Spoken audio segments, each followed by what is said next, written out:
Yep. Hey, everybody. Al Puglisi here with Howard Zane, and we are back in progress looking at this enormous O scale passenger station that is absolutely breathtaking, Howard. I'm just going to zoom in on this real quick. It is so big that I'm about 5 feet away from this thing, and I can barely get it in the camera. It's a work in progress. I could barely lift it. You can barely lift it, Howard? I guess it's about 30 pounds. My God. Now you're doing a complete interior Oh, that's yeah, lit. it's complete interior, including the ticket booth, which will go in the lower level. That goes Okay. down here. There'll be people, benches, soda machines, all that stuff. This will be 8 feet long. This will extend out another 6 feet. The platforms. Right, the platforms are going to jet out. It'll be 4 roofs, 8 feet long, or 6 feet actually, past the station. So the whole thing will be 8 feet long. My God. Let me pause this here. All right, folks, I just wanted to get back a little bit from Howard. This building almost dwarfs you, Howard. You're about 6 foot. I was 6'2". I'm 5'11" now. Okay, you're close to 6 feet, and Yeah, this building almost looks like it dwarfs you in size. This is just insane, spectacular size-wise. Let me go ahead and try to get this back angle. Let me pause this and get another angle for you. All right, I'm gonna start. So Howard, the trains go inside this thing on the second. The trains there. On the the upper level will be the offices, restaurant, and stuff like that. There'll be stairways, escalators, elevators, and so forth. The interior over here. This goes on the lower level. That's the ticket booth. Okay. The advertising. That will go down below. Okay, on the lower level. Yeah. And I'm going to try and. They say size matters. Let's get this roof set right. This is going out to Los Angeles when it's finished, along with several of the buildings. And shipping is going to be a problem. So we're going to have to ship this in one of those pods so you can rent. You put a lock on it, and this way you avoid all the intermediate handling. Right. This thing looks to be about 30 inches, 36 inches long. It's 24 by 18.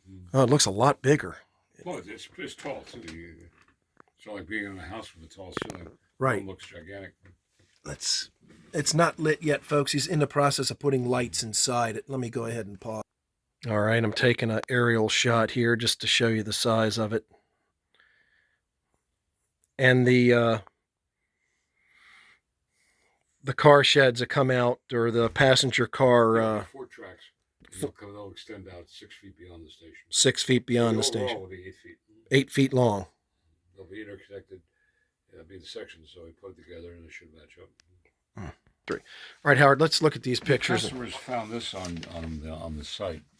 It was part of the pictures that were taken by the Colorado modelers who took this layout down. I built this layout in 4 years, completely from the ground up. Okay. Out in Boulder, Colorado. I would go out there several times a year and stay for a few weeks. And I built all the structures here, but I actually built the layout in Colorado. Okay. And, so here, this picture here, Al, is when I was installing it. And that's when it came out. That's when they pulled it out of the layout. Okay. They broke the layout down, and they sold the structures and the various other components. Let me see this one again. Let's hold this one up here. The difference, original one was in styrene. And this one here is all basswood. Yeah, all basswood. Can't really, it doesn't make any difference for the overall presentation. But the styrene has gotten so friggin' expensive now, so I just figured I'd build it in wood. All right, let me pause this. Howard, how do you make the wood look like concrete? You use basically I sand it a little bit, then I carve the. This is all done with a knife. Okay. And then I take a very sharp awl and run it through the groove. So it opens it up the groove just enough so it looks perfect. Then when you put chalk over that, the chalk fills in the grooves. Right. So it's very distinctive. It looks really like styrene, but it's a piece of basswood. Then, of course, the other trick is to paint it. After everything is done, you paint it with dough lacquer. Right. I used to use Tesser's dough coat. And unfortunately, what's been happening, somehow they don't mix the talc right. And so a lot of times I've gotten talc stains. And some of your viewers may have had the same problem where you spray it, the dull coat, and it comes out little white specks. Oh, good That's grief. annoying.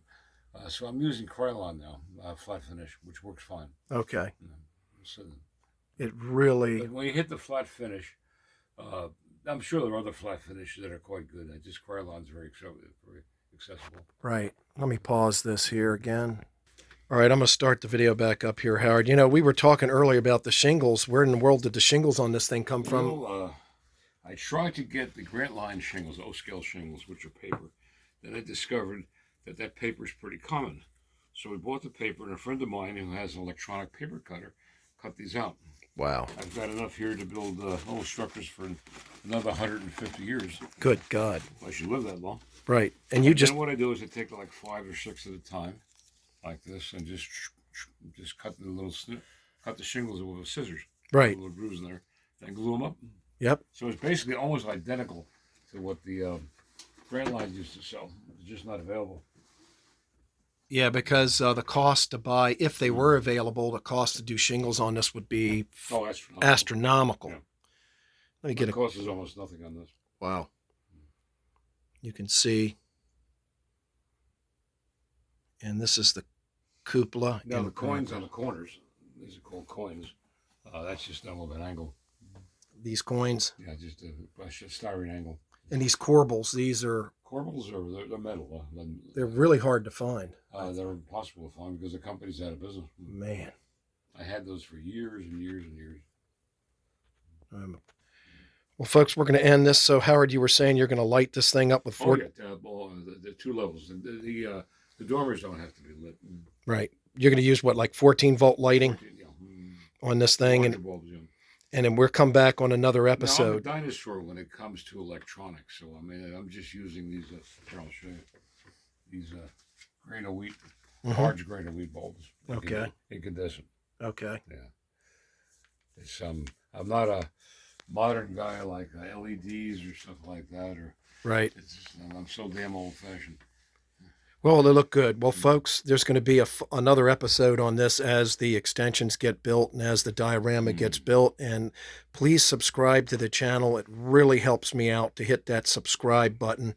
The more people that subscribe to my channel, the more YouTube pushes out the videos. Otherwise, the videos don't get pushed out. So thanks for watching and hit that subscription button. Thanks, Howard. That's good.